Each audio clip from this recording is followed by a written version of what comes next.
Salve pessoal, Babu Santana na área para anunciar mais um fechado com o paizão que está muito especial. Essa pessoa foi a responsável por eu estar aqui hoje na Ilha da Gigoia. Um amigo muito querido que eu conheci lá atrás. Meu filho era pequenininho, recém-nascido. Eu tô falando nada mais, nada menos do grande, do brilhante ator, do camaleônico, do meu grande amigo Flávio Baurac.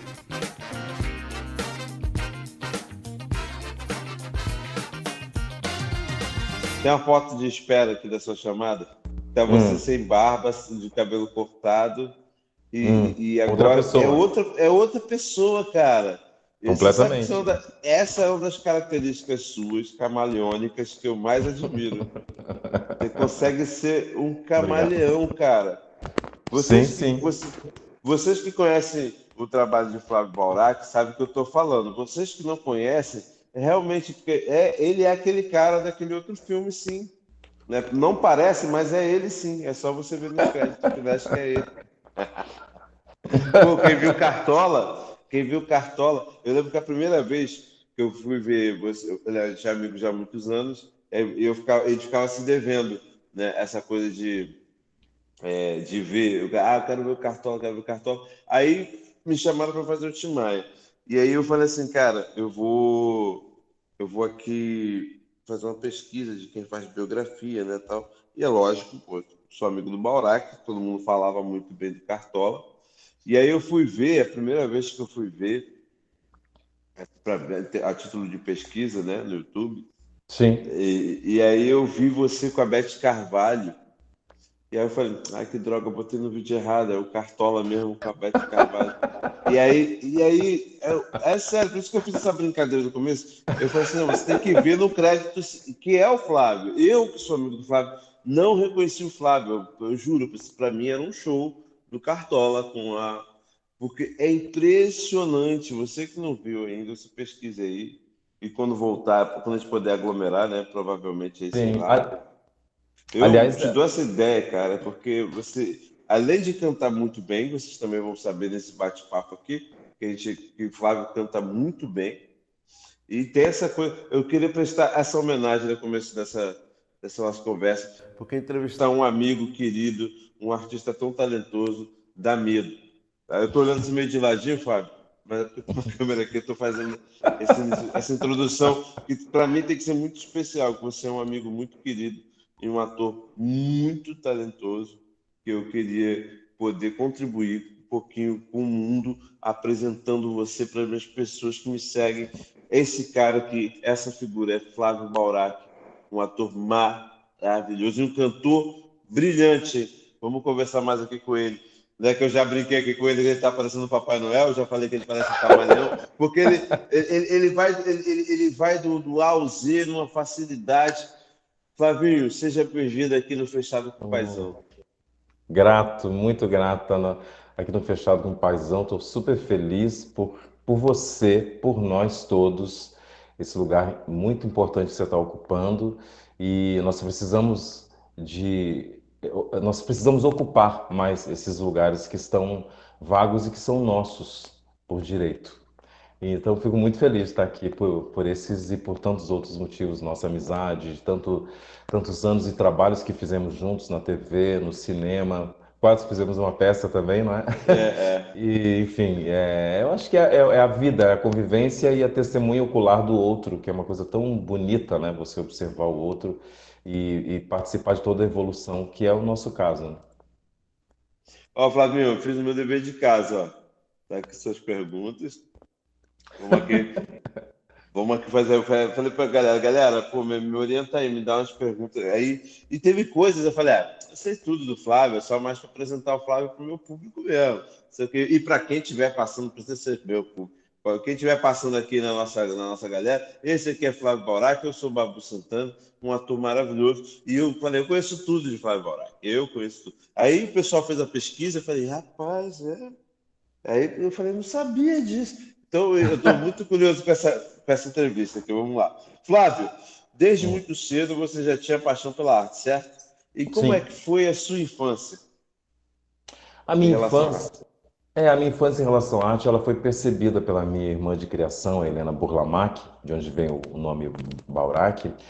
Ela percebeu, porque como eu só ia final de semana para casa da minha mãe, eu ficava na casa da minha mãe de criação, então eu ficava muito sozinho. Eu era uma criança que ficava na solidão e muito naquele período nós tínhamos mais era a TV mesmo, né? Então eu tinha uma TV no meu quarto e eu ficava na viagem. Eu pegava todos os brinquedos que eu ganhava e ressignificava esses brinquedos. Quando eu ganhava Playmobil ou qualquer coisinha assim, e eu transformava aquilo num programa, como se fosse o Chacrinha, na época, hoje seria o Faustão, né? Mas como se fosse o Chacrinha, e eu ressignificava aqueles brinquedos. E eu brincava sozinho também. Eu lembro que eu brincava muito de loja, achava muito interessante brincar de loja.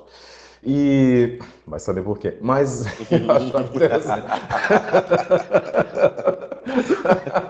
E aí eu brincava de loja e eu fazia o atendente, eu fazia o caixa e eu fazia o cliente. Então eu ficava atrás de um balcão e sacava todas as minhas roupas e ficava ali parado esperando alguém chegar, né, que seria no caso o cliente. Aí o cliente chegava, eu saía, fazia a volta no balcão, entrava como cliente, olhava, não, eu queria uma camisa. Aí fazia a volta pelo balcão já como atendente e atendia essa pessoa, embrulhava, tinha todo o trabalho de embrulhar e entregava e eu saía da loja, depois voltava, enfim, era o ciclo da venda.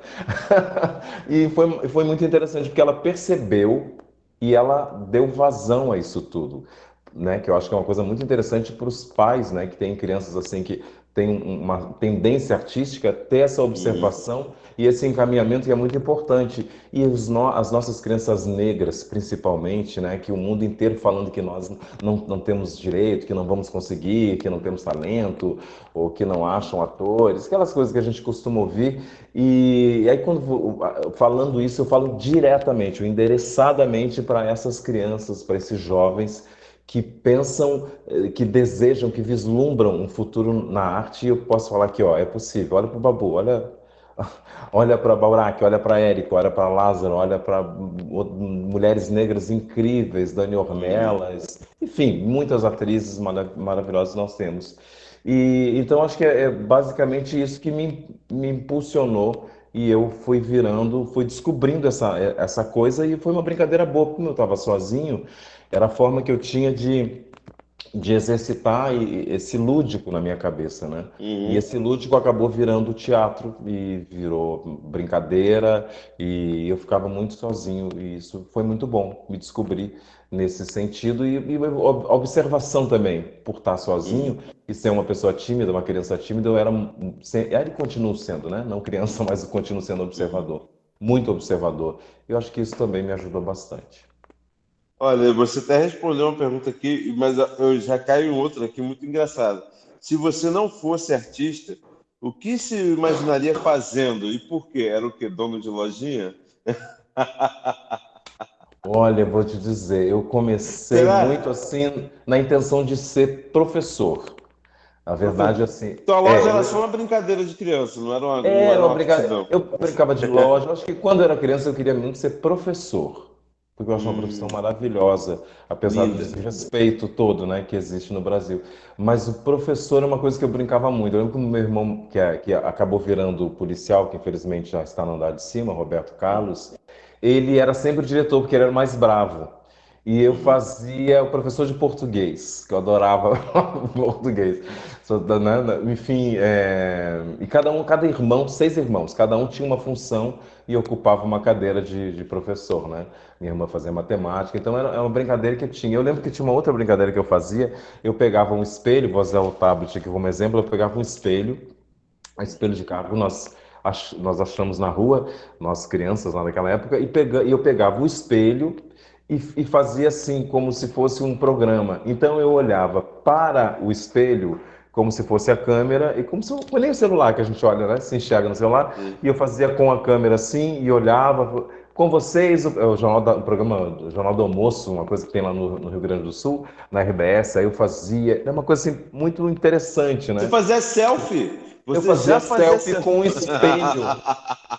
Olha a pessoa como é louca. Eu fazia isso com o espelho, exatamente. Sou o bisavô Do da história. selfie. Não, mas que interessante. Sabe que eu tava aqui viajando? Isso deve ser um puta exercício, cara. É, Né? é. Caramba, isso deve ser um puta exercício. Vou experimentar isso nas aulas de teatro, cara, É de bom, porque você interpretação. se enxerga, É, mu- imediatamente. isso é muito interessante, Flávio. Pô, mas que legal. Você sabe que acho que está meio ligado, né? Educação, cultura estão ligados. Eu também, eu amava história, cara. Eu lembro do meu professor de história. Ele era um artista.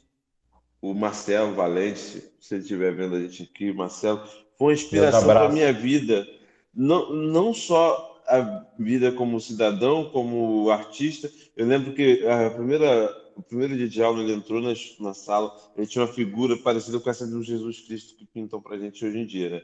Branco, magro, cabelo branco. Ele parecia, então a gente chamava ele de Jesus porque ele parecia com essa figura. E aí ele entrou assim meio bravo na sala. E aí deu um berro, um berro muito engraçado. Ele fez uma coisa assim, eu falei, caraca, o cara é maluco, brother. E aí ele começou a desenhar no quadro, ele desenhava bem pra caramba. E ele começou a desenhar falando sobre toda a questão do descobrimento. Ele lembra que foi a primeira vez que eu vi um professor fazer isso também. Ele, descobrimento do Brasil. E ele começou a falar, e foi encantador. A aula do Marcelo era um espetáculo, né? Então, acho que as nossas profissões são ligadas É. nessa questão. Acho que quase toda vez que eu converso fala sobre essa, essa questão de ensinar, de passar o conhecimento, né? Quando eu tenho muitas conversas com você, você tem essa facilidade também de passar conhecimento. É impressionante isso. Não sei por que me veio esse devaneio agora. Deixa eu voltar para Mas você. tá ligado. Não, mas tá ligado. Não, está certíssimo, tá ligado, tá muito ligado. Porque eu me enxergo muito na minha irmã, que é professora. E ela sempre me proporcionou esse espaço do, da arte. Mesmo, Uhum. assim, ela era poetisa também, mas, assim, mais essa relação, essa condução que ela teve comigo que me possibilitou estar hoje aqui falando com você, possivelmente. Porque quantas pessoas têm talento e é porque elas não têm um direcionamento legal, elas sucumbem, né? Elas evapora toda aquela possibilidade dela ser efetivamente artista. Olha aqui, vamos falar sobre arte no Brasil. Uma coisa, eu vou chegar numa parte que eu não sabia. Quando você morava em Porto Alegre, você criou um grupo de teatro. Quais foram Não, os desafios? Não? Não criou? Santa Maria, foi em Santa Maria, na verdade. E quais foram os desafios naquela época? É Porto Alegre, não, foi Santa Maria. Não, na verdade, assim, o que eu acho que era como era tão criança, né? Eu acho tão brincante. Eu comecei como brincante.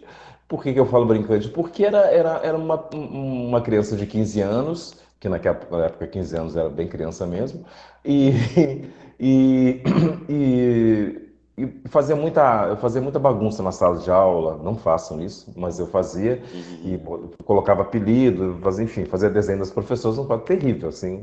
O cão já cuspindo a manga, já tinha até chupado. E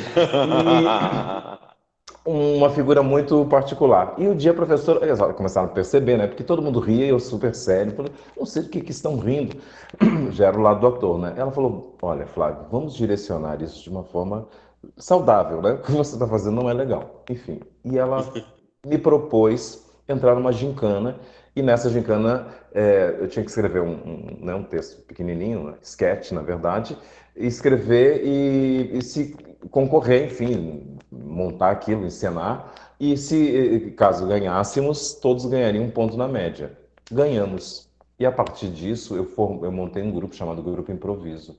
E isso foi, por isso que eu falei brincante, porque foi uma coisa, foi tão leve assim, e foi tão interessante que eu digo, na primeira apresentação que eu fiz, lembro que duas professoras, uma de português e outra de matemática. Matemática acho que era a Masília, e a de português Marlene, se não me engano. E elas vieram falar comigo assim, estamos impressionadas com você. Para mim aquilo não queria dizer muita coisa, mas ela falou, estamos impressionadas com você. Porque e eu falo, olha, eu tenho certeza. Ela falou exatamente isso. Eu ainda vou te ver na TV. Porque é o símbolo nosso de vitória na TV. Uhum. né? Coisa que eu acho que não é bem assim, mas na cabeça, né, do povo, né, ainda mais naquela época, ela falou, vou te ver na televisão. E de fato isso acabou acontecendo, né? Eu acho que o que ela quis dizer, eu vou te ver vencendo, né? Independente da televisão, Uhum. cinema, teatro, né? Mas vou te ver num lugar legal. Então isso foi muito interessante, porque ali naquele momento, mesmo sem entender muito o que ela estava dizendo, é, ela me fez perceber que era um caminho possível, né? Estar, trilhar esse caminho da arte era possível. Muitas pessoas falam, não faça isso, vai. Quando eu resolvi morar em Porto Alegre e no Rio também, não faça isso, Uhum. não faça. Mas, cara, era uma coisa tão forte, ainda é e continuará sendo tão forte esse desejo, esse artesão que habita em mim, que é muito difícil. Qualquer pedra que não é intransponível para mim, qualquer pedra. Tudo, lógico, temos limites na vida, mas assim, Uhum. eu vou feito uma flecha no desejo cotidiano do ator, né? Quando eu estou montando as personagens, quando eu estou fazendo a pesquisa, quando eu estou na rua na observação, quando eu estou me observando, quando eu estou usando figurino e colocando milhões de vezes a roupa, como eu fiz no Cartola, colocava o casaco, tirava milhões de vezes. Mas por que você está fazendo isso?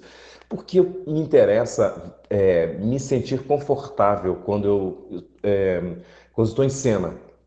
Para eu ter esse conforto, eu preciso manusear todos os objetos que eu vou usar para que ele fique meu de verdade, para que não seja uma fantasia, mas sim um complemento da personagem, porque todo mundo conta na história dentro desse grande esquema que é fazer audiovisual. Então são muitos setores e eu ajudo os setores me ajudam. E a partir do momento em que eu coloco um figurino e uso esse figurino de uma forma convincente, eu estou ajudando também o pessoal do figurino, eu também estou ajudando o pessoal da luz, enfim, todo mundo se ajuda. Então, por isso eu acho muito interessante essa coisa de fazer arte, porque Uhum. ela mostra que precisamos de todos, né? Precisamos de todos. É uma arte feita em conjunto. E ela já serve como...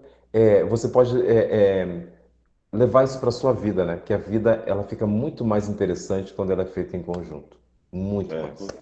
isso tem a ver com a próxima pergunta, porque nós sabemos que viver de arte nesse país é um desafio diário, né?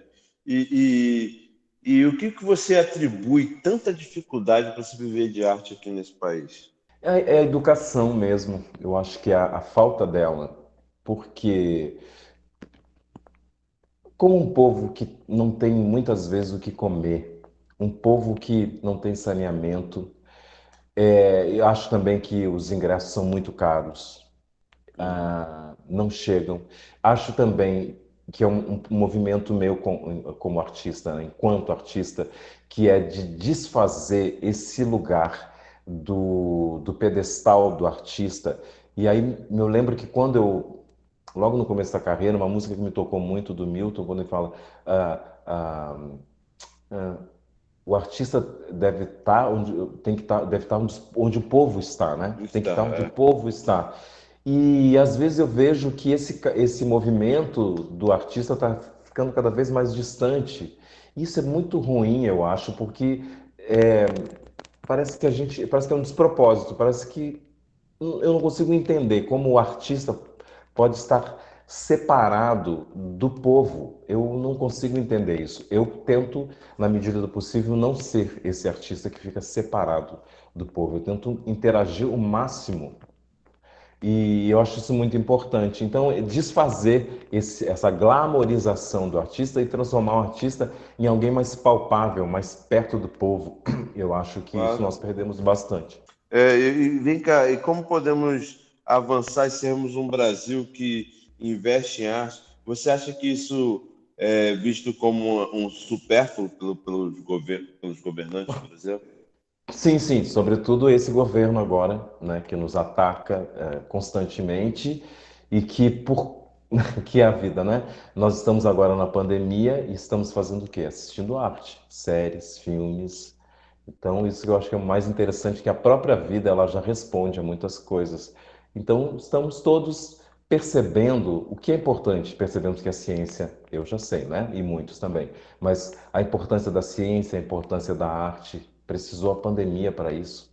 péssimo, né? A pandemia é péssima, não tem nada de positivo nisso. Mas na vida tudo tem um lado bom e ruim. Eu acho que, infelizmente, por esse lado, as pessoas aprendem só na pancada, né? E isso é péssimo.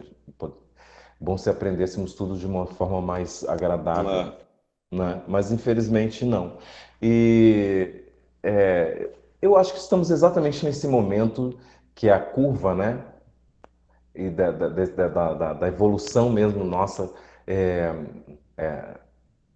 de entender assim, daqui para frente o que vamos fazer. Lógico, as coisas estranhas, elas vão continuar, porque o mundo é feito de positivo e negativo. Isso não tem é, muito jeito, infelizmente. Isso é até poliana, um pensamento muito poliano nosso de, o mundo vai ficar fofinho. Não, não vai ficar não fofinho. vai. Tem o negativo e o positivo, é isso mesmo. Mas vamos trabalhar com isso de uma forma saudável, entendendo e não negando a existência nem do negativo nem do positivo. Uhum. E tentando esse equilíbrio que eu acho que é muito importante. É, é refazer esse mundo, refazer. E uma coisa que me incomoda muito é por que essa desigualdade social? Por quê?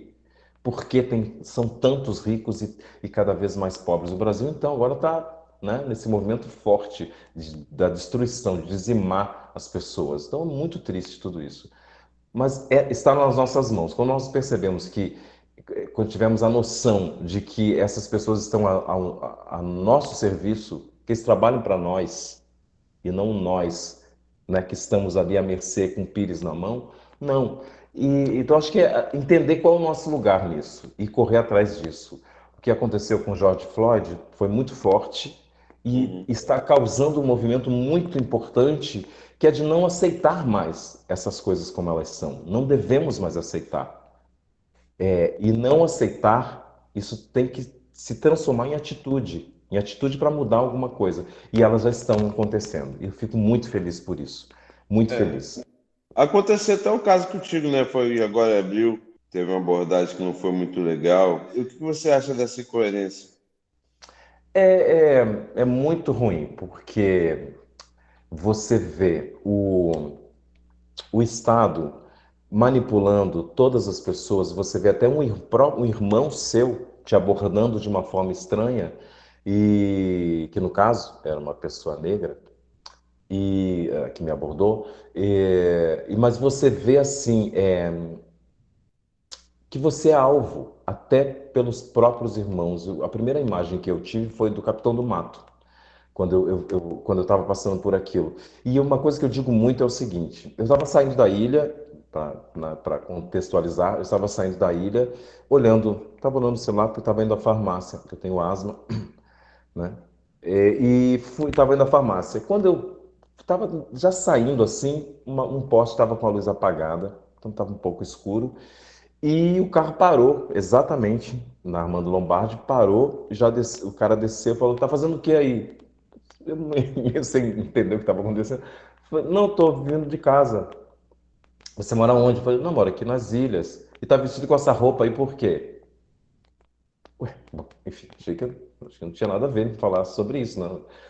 Sei lá, consultoria de moda. Mas aí depois Uhum. falou, e tá usando essa máscara por quê? Vestido desse jeito, tá fazendo o que aqui? Eu falei: cara, tô usando a máscara para me proteger.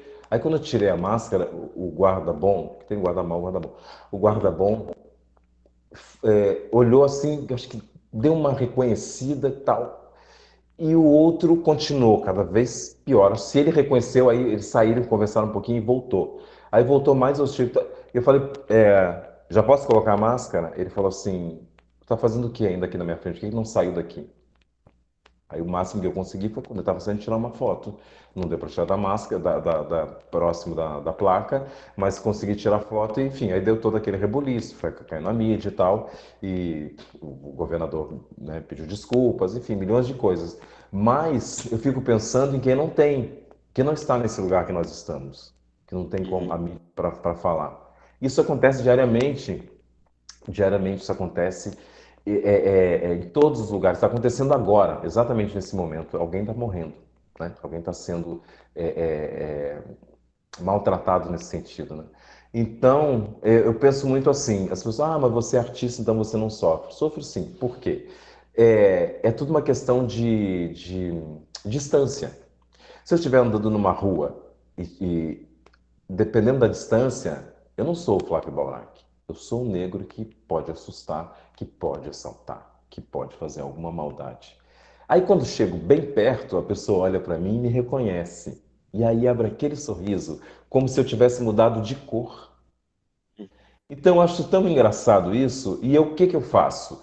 É, dependendo de como assim foi o olhar, eu tento mostrar que não é, que a pessoa estava equivocada, mas dependendo, eu olho bem para a pessoa, olho para a bolsa que ela escondeu, olho para ela de novo, e aquele sorriso que ela estava esperando do ator, né, o cara que ela, eu não dou, porque não está merecendo. Então eu acho que é uma educação que você faz no dia a dia, no contato com as pessoas.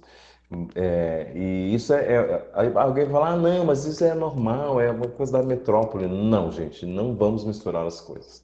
Tem uma coisa que é a coisa do medo, né, da cidade grande, o medo, né, que a gente, né, vive com ele o tempo todo. Mas a outra coisa é o racismo que fica muito diferente, é muito claro, é muito claro. No caso, a palavra Não, claro aqui é usada no mau é, sentido. e é muito engraçado. Eu dou o meu exemplo, meu testemunho, com táxi. Né? Eu lembro que, tá, você falou dessa coisa de distância, sempre quando eu dou a mão aqui assim, ele passa direto. Ou quando para, é porque o cara chegou perto, me reconheceu e para lá, assim, ó, 5 metros É, de distância. sim, aí já não tem mais medo, aí você é legal, você passou a ser legal, de repente, né? É impressionante. Eu já, imagina, Flávio, eu fico meditando aqui o que você falou. Você que é um cara que tem um. Eu vejo, eu não consigo ver que não seja uma pessoa boa. Você imagina eu com 1,80 m, às vezes revoltado com a vida, meio de cara fechada. Cara, é impressionante quantas vezes isso aconteceu comigo. E quando eu fui conquistando as coisas, como é um alívio hoje em dia. E É, quando você tem esse alívio pessoal, você começa a pensar que tem outros amigos que exatamente. sofrem esse dia, como você falou, diariamente. A gente entrou até na pauta aqui, ó. O racismo estrutural é para nós pretos um caminho muito mais árduo. Chegou a pensar que você não poderia viver de arte por ser negro? E quais foram suas grandes referências? Nunca pensei. Talvez por conta desse brincante que eu falei lá no começo, eu não olhei dessa forma. E ele me blindou de uma forma, o teatro me blindou. Por como eu virei uma criança meio um garoto prodígio na cidade, fazia teatro, fazia propaganda também, fazia programa na rádio por conta da voz. E então ela me blindou. Tinha um artista ali que passou esse verniz. Então as pessoas chegavam de uma outra forma, achavam um encantador ou bizarro, sei lá. Aquela criança cheia de ideias, eu fazia figurino, fazia cenário, fazia tudo. Então isso me blindou. E os meus, as pessoas que me inspiraram, o Grande Otelo me inspirou muito. Ah, Eu tive até eu fiz minha despedida, né, quando ele faleceu. Eu lembro que ele foi velado ali no centro e eu ainda estava trabalhando como porteiro na época. O que que eu fiz? Eu fui até sair da Barra, fui até o velório, que foi na biblioteca ali no centro, e estava o quê? Ele, dois filhos e mais uma outra pessoa, quase ninguém. E eu cheguei ali, olhei aquele caixão, toquei na mão dele, agradeci por tudo que ele fez por nós. Falei, poxa, passei por ele na rua quando ele estava vivo algumas vezes, mas nunca tive coragem. Falei, poxa, que discurso não ter tido essa coragem de agradecer e falar isso tudo para você vivo. Mas falei e fui embora. Então, isso é um cara muito importante para mim e para todos nós, acredito. E me inspirei muito nesse cara, e em Ruth de Souza e em artistas brancos também, mas sobretudo nos negros, porque você fica ouvindo tanto não vai dar certo, você não, esse lugar não te pertence, você não, você é bonito, você não, viagem, né? Que você acaba, quando conseguir certas coisas, você, cara, será que é meu mesmo? Será que eu posso pegar? É meu? É meu? E é nosso, ele é nosso, o Jotero é nosso, a Ruth é nossa. e tantos outros atores maravilhosos que nós temos aí, que são nossos e fazem parte dessa referência das minhas escolhas também como ator. E outros atores também maravilhosos de outras cores e que são Uhum. atores incríveis que eu olho para todos os atores, independente da cor. Mas a Eu gente tem que lembro, falar sobre isso também. eu lembro uma vez, cara, que meu pai trabalhava na Globo e meu avô também, então volte e meia ir lá encontrar com ele. Eu lembro uma vez que eu vi o Grande Otelo, ele estava na fila do caixa, assim que tinha. E eu lembro que era uma parada, o caixa eletrônico era uma coisa muito engraçada, né? Ficava todo mundo apanhando dele, né? Quando era Sim, mais meu novo. Deus, Aí, eu sei. aí eu lembro que eu era um moleque assim, acho que eu tinha uns 8, 9 anos no máximo. Eu lembro que eu passava por todo mundo lá, né? Porque o meu pai, o Teatro Fênix, ele é emissora, Sim, a sim. dramaturgia ficava ali também. Eu nunca me impressionei com ninguém, mas com o Grande Otelo eu lembro que foi assim do nada. Ele deu um sorriso para mim e eu fui e abracei ele, nem pedi, eu peguei e abracei ele assim. E ele riu, tal, e eu não consegui falar nada. Eu lembro que eu só dei um abraço nele. E foi estranho, porque eu nunca tinha tido atitude com artista nenhum. Mas o Grande Otelo, ele tinha uma energia Muito forte. muito, muito forte, né, cara? Do nada, eu fui lá e dei um abraço nele, assim. Poxa, e eu era tão garoto. Aí você me contando essa. Eu falei, poxa, eu não sei se É, seria bom ou ruim estar nesse. Cara, porque eu tenho o maior orgulho, a gente tem, né? A gente tem ele na nossa estante. Né? temos o mesmo prêmio. É um prêmio que eu me Tem ele na orgulho nossa muito. estante. Muito, eu também, meu orgulho demais, meu orgulho demais. Tem algum mantra, frase, uma prece ou algo que acompanhe e fortaleça a sua fé, a sua humanidade?